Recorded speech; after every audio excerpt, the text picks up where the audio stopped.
বন্ধুরা, কে কেমন আছো? অনেক কয়েকদিন পরে এসছি, সবার একটু শরীর খারাপ ছিল বলে আসতে পারিনি। আর আজকে রান্না করব জ্যান্ত ট্যাংরা মাছ। একদম ট্যাংরা মাছগুলো জ্যান্ত এনেছি, দেখো অল্প ভেজে নিয়েছি। আর গাঠি কচু দিয়ে আর একটু আলু দিয়ে রান্না করব। আর এখানে আছে লঙ্কা জিরা বাটা, ব্যাস এই দিয়েই। তা আমি তেল গরম হয়ে গেছে, আমি কালো জিরা দিয়ে দিয়েছি। এবার আলুটা আর কচুটা দিয়ে দিচ্ছি। তা এটা একটু হতে থাকুক, মশলা দিয়ে দিচ্ছি। একটু ঝাল কম করবো, এটাতে জ্যান্ত মাছ তো, তার জন্য একটু কম ঝাল করবো। একটু হলুদ দিয়ে দিলাম। আজকে অনেকদিন পরে মানে ট্যাংরাগুলো বদুরি ট্যাংরাই, একদম জ্যান্ত ছিল মাছগুলো। লোক গেছিলাম মাংস কিনতে, মাছ দেখে আর লোক সামলাতে পারে। আজকে বাজারে প্রচুর মাছ, আর ইলিশ মাছও উঠেছে ছোট ছোট, সেরকম ভালো লাগে না। এই দেখো, আমি বেশি কষাবো না এই মাছ, কেন তোমার বাটা মশলা তো, বেশি কষাবো না। এই যে ঝোল দিয়ে দিচ্ছি। ঝোল দিয়ে এবার মাছগুলো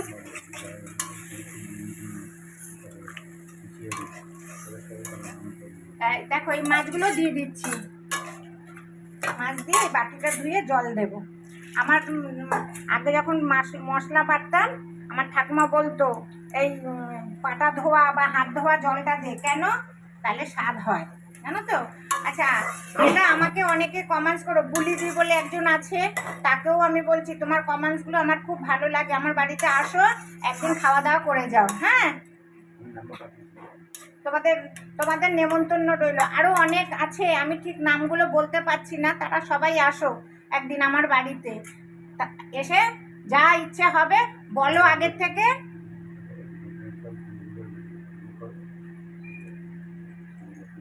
হ্যাঁ, আরেক দিদি আছে, উনি সব বাইরের বেড়ানোর ইসেগুলো দেয়, খুব ভালো লাগে ওনাকে। আমার আমার হ্যাঁ, তোমাকেও বলছি, তুমিও আসো। আমরাও বেলঘরিয়াতেই থাকি, আমি ভাড়া বাড়িতে থাকি, হয়তো আমার ঘর ছোট, কষ্ট হবে, কিন্তু তাও বলছি আসো আমার বাড়িতে এসে খেয়ে যাও, ঠিক আছে?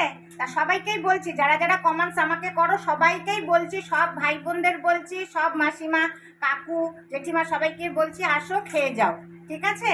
তাহলে এটা এখন একটু ফুটতে থাকুক। দেখো বন্ধুরা, আমার টাটকা ট্যাংরা মাছের ঝোল, আলু আর কি জানো গাঠি কচু দিয়ে আজকে আমি নতুন রান্না করলাম। তোমরা রান্না করো, গন্ধটা কিন্তু খুব সুন্দর বেরিয়েছে। জিরে বাটা লঙ্কা বাটা দিয়েছি, আর একটু ধনে পাতা দিয়ে দিলাম, দারুণ গন্ধ বেরিয়েছে। কর্তা আবার টেস্ট করলো, বলে হেভি হয়েছে, গরম ভাত দিয়ে ভালোই লাগবে। তা তোমরা এরকম করে বানিয়ে খেও, আমি বানালাম। আর কে কে খাবে রবিবারের বাজারে চলে আসো। আজকে সত্যি মাংস কিনতে গিয়েছিলাম বাজারে, না এত মাছ দেখে আমিও একটু মাছের মানে এখন যেন পোকা হয়ে গেছি। বড় মাছ না, একটু ছোট ছোট মাছ, খুব ভালো লাগে এগুলো খেতে। তা তোমরা এরকমভাবে রান্না করো, আর আমাকে ভালো ভালো লাইক করবে, শেয়ার করবে, আর কমেন্টস করবে, আর আমার চ্যানেলকে সাবস্ক্রাইব করো, ঠিক আছে? তাহলে রাখছি, নমস্কার।